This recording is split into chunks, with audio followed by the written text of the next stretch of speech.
Hello everyone and welcome to my soap Twist 24. I hope everyone is having a wonderful day. Before we begin, please hit the subscribe button and give this video a thumbs up. Steffi Forrester stepped off the plane at Los Angeles International Airport, the weight of her carry-on luggage insignificant compared to the strain in her heart. The California sun blazed outside, yet it felt chilly against her skin, as if the planet itself understood the weight of what she bore. Her heavy sunglasses protected her eyes from the brightness, but also from strangers' curious gaze. She wasn't prepared for anyone to see the deep sadness on her face. Her chestnut hair, which was usually groomed with casual beauty, flowed freely about her shoulders, reflecting the confusion within. She had been away for months, seeking peace in Europe following the upheaval of her life at Forrester Creations and the complex web of her relationships. But she was returning, and the news she carried would shatter everything. The drive to the Forrester mansion was a blur. The palm trees lining the streets, the hum of traffic, the distant shimmer of the Pacific Ocean. It all felt strange, like a scene from someone else's life. Steffi grabbed her phone, her thumb hovering above the screen. She hadn't called ahead. Not Ridge, Brooke, or even Liam. How could she? How do you prepare someone for such a devastating loss?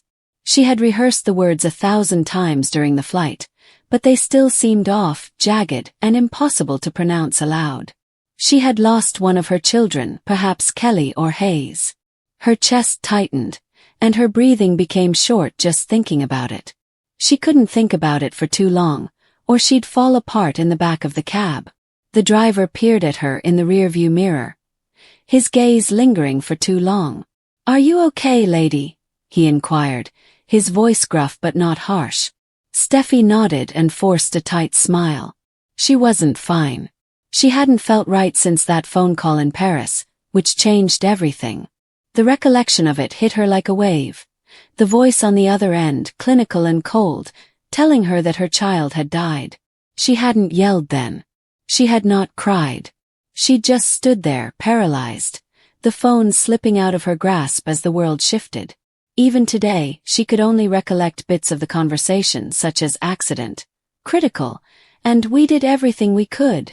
The rest was a nothingness, a black hole where her heart once was. The cab drew up to the vast Forrester house, its white walls and manicured grounds standing in stark contrast to the storm within. Steffi paid the driver, her hands quivering as she handed him the money. She stood on the edge of the driveway, peering at the front door. This was where she'd reared her children, where Kelly's laughter could be heard throughout the corridors, and where Hayes took his first unsteady steps. The memories were too clear and harsh, slicing through her with each breath. She wasn't sure how she'd get through that door and face her family, but she had to. They deserved to know. They deserved to mourn alongside her.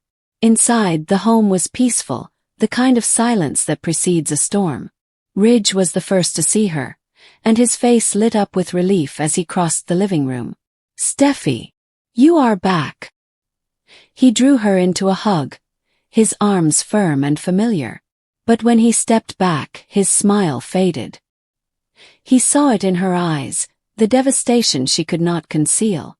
"What's wrong?" he inquired, his voice low and desperate. Brooke appeared behind him, her forehead furrowed with anxiety. Liam was also present, lingering near the stairway, his countenance a mixture of hope and anxiety. She was aware that they had all expressed concern about her. Her abrupt departure to Europe, her ambiguous texts about the need for space. They'd been left in the dark, wondering what had forced her away. Now they were going to find out. "I need to tell you something," Steffi murmured, barely audible. She motioned to the couch, and they sat, the air heavy with expectancy.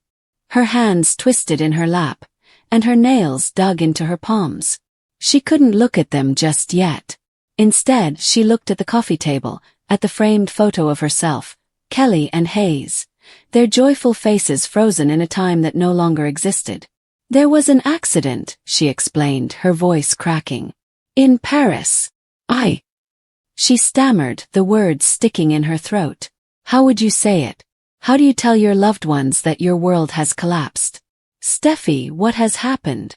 Brooke's voice was soft but firm, and her hand reached out to grasp Steffi's arm. Her touch was almost too warm, threatening to burst the weak dam that held back Steffi's tears. Steffi finally said, "It's Hayes," and the name fell like a stone. He's gone." The room fell silent, swallowing everything.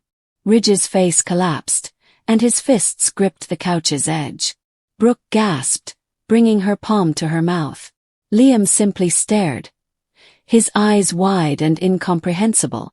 Steffi pushed herself to keep going, to get everything out before she lost her nerve. There was a vehicle collision. I was not there. He was crossing the street with the nanny and the motorist did not see them. It happened so quickly. They said he didn't suffer, but... Her voice trembled as hot tears streamed down. "He's gone." The room descended into turmoil. Ridge was on his feet, pacing, his hands running through his hair. No, this can't be right," he remarked, his voice full of skepticism. Brooke was crying, her arms wrapped over herself, as if to keep herself together. Liam hadn't moved, his face pallid, his gaze locked on Steffi, as if waiting for her to retract it, to admit it was a mistake. But it was not an error. Steffi had seen the hospital records, which showed a little body shrouded in a sheet. She held his favorite plush dinosaur, which he never slept without, and felt his absence crush her. "I'm so sorry," Steffi muttered, barely heard above Brooke's weeping. "I should have been there. I should have." She couldn't finish. The guilt was a live being, tearing at her from within. She'd left her children with a trusted babysitter, hoping that a few days in Paris would help her clear her mind and find herself again after the upheaval of her marriage and the drama at Forrester Creations. But she had lost more than just herself. She had lost her son. Liam eventually spoke, his voice hoarse. "How about Kelly?" he inquired, and Steffi's heart twisted at the thought of her daughter. Kelly, her lively, inquiring daughter, was still alive and in Paris with the nanny. But she was not unaffected by the tragedy. She had been present when it happened, seen the car, and heard the screech of tires. Steffi hadn't been able to confront her yet, nor had she been able to answer her concerns about why her younger brother hadn't returned home.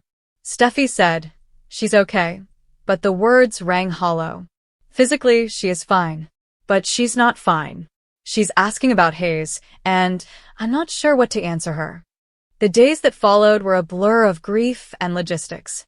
The family united around Steffi, despite their own visible anguish.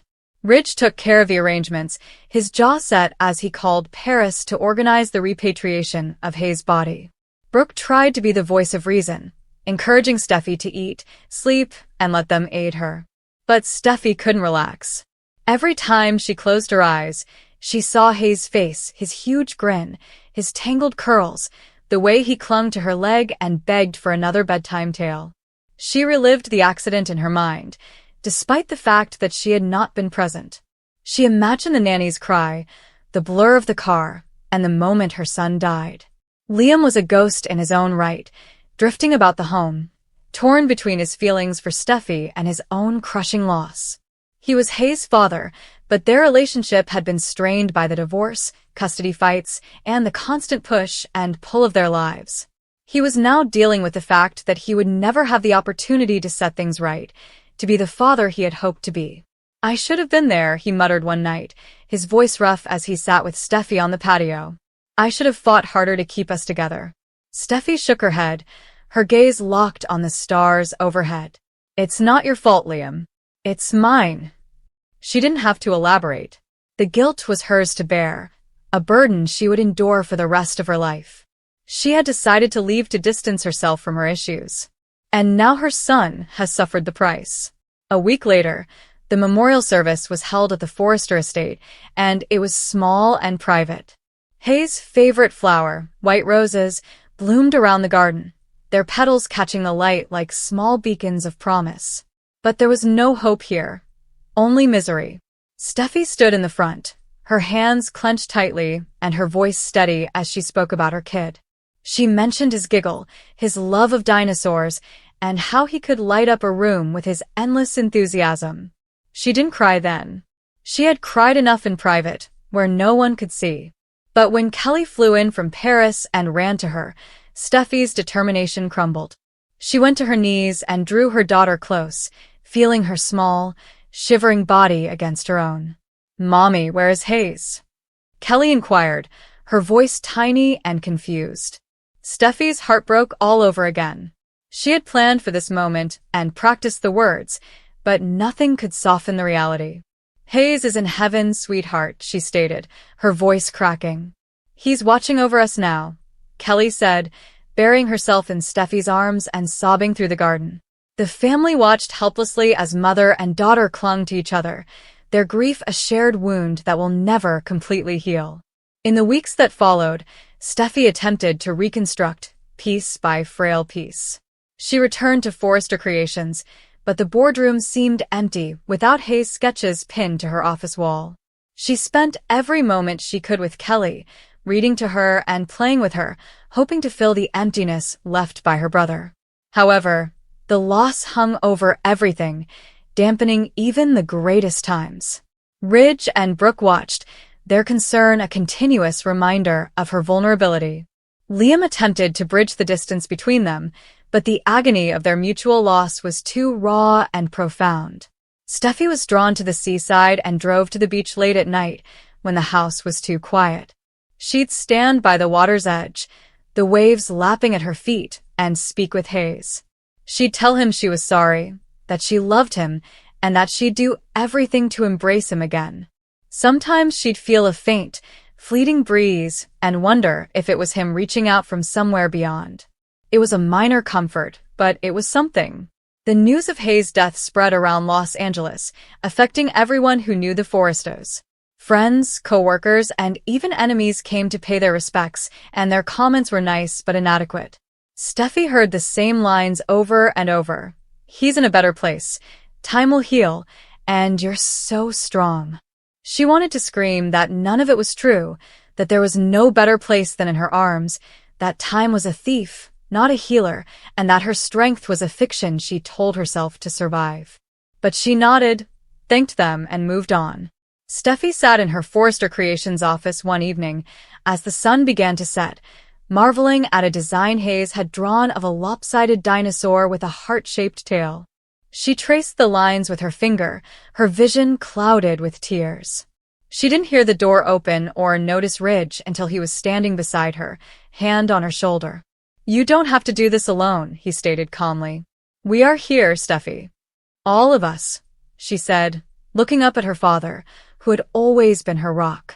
"I don't know how to keep going," she said, barely audible. "I don't know how to be a mother to Kelly when half of my heart is gone." Ridge knelt beside her, his eyes weeping. "You keep going because you need to. For Kelly. For yourself. Hayes would not want you to quit living." His words were simple, yet they bore the weight of his own losses and conflicts. Steffi nodded, but she wasn't certain she believed him. Not yet. The path ahead was lengthy, and Steffi knew it would not be easy. There were days when the anguish drew her under, and the guilt threatened to drown her. But there were times, small, ephemeral moments, when she could see Hayes and Kelly's smile, the way she inclined her head, or laughed at a ridiculous joke. Those moments would be her lifeline, her motivation to keep pushing on. Steffi returned to LA a changed woman, haunted by a loss that would forever define her. However, she was still a Forrester, a mother and a warrior. And, while the sorrow of losing Hayes would never go away, she'd learned to live with it, to weave it into the fabric of her life. For Kelly. For Hayes. For herself. Steffi walked off the plane and felt the familiar weight of Los Angeles pushing against her. The city lights extended endlessly below, offering life, possibility, and noise, but all she heard in her chest was quiet. She had left this city in search of tranquility, expecting that the distance would allow her to rebuild herself, but life had etched another wound into her before she could fully recover from the last one. Her purse seemed heavy, even though it was not. It wasn't the luggage that weighed her down, it was the reality she carried, the truth she didn't know how to communicate. She could already picture the faces of those who were waiting for her, her family, those who loved her, and those who had known her children since they were born. They expected a reunion. They expected a smile, perhaps even laughter. They had no notion that one of the most visible flames had been extinguished. The drive from the airport blurred. Palm trees passed in streaks of dark green and yellow as her mind repeated the final moments. She had closed her eyes several times, hoping that when she opened them, the nightmare would end. But reality was always present, etched into her bones. She could still smell the subtle sweetness of her child's hair and feel how small fingers had wrapped into hers just days before everything fell apart. And the fingers would never move again. She remembered how it had started. A typical day, with sunlight streaming into the house and laughter resounding down the hallways as the two youngsters played. She had stared at them, her heart bursting, knowing that despite everything she had gone through, heartbreak, sorrow, betrayal, her children were her rock. These were her reasoning. But fate never seeks permission before striking. It simply appears, rapid and merciless, and when it departs, it steals pieces of you that cannot be recovered. The sickness had arrived stealthily, nearly undetected, hiding beneath what appeared to be a minor issue. A fever, a worn expression, a moment of vulnerability. She sat by the bed, murmuring stories, and stroked her warm forehead, assuring herself it was nothing. But the light diminished somewhat each day, and no matter how hard she clutched on, the child drifted away. Doctors tried. Machines hummed. Hope was provided, and then ripped away. Finally, Steffi found herself cradling a lifeless body. The car drew into the driveway, and she sat there for a long time, unwilling to open the door. Her other child slept peacefully in the back seat, unconscious of the impending storm. Steffi stared back, and her heart broke all over again. One youngster is safe, living and breathing. One is gone, eternally silent. How could a mother carry two worlds within her? How could she smile for one while grieving for the other without shattering? When she eventually stepped outside, the air felt different and heavier. She stood at the door, trembling as she reached for the doorknob. Inside, she heard voices. Her family was waiting for her, ready to welcome her back. They had no idea the weight she was lugging behind her. She pushed open the door, and warmth poured out. Faces lighting up. Her face, however, was immobile and unable to create the appropriate look.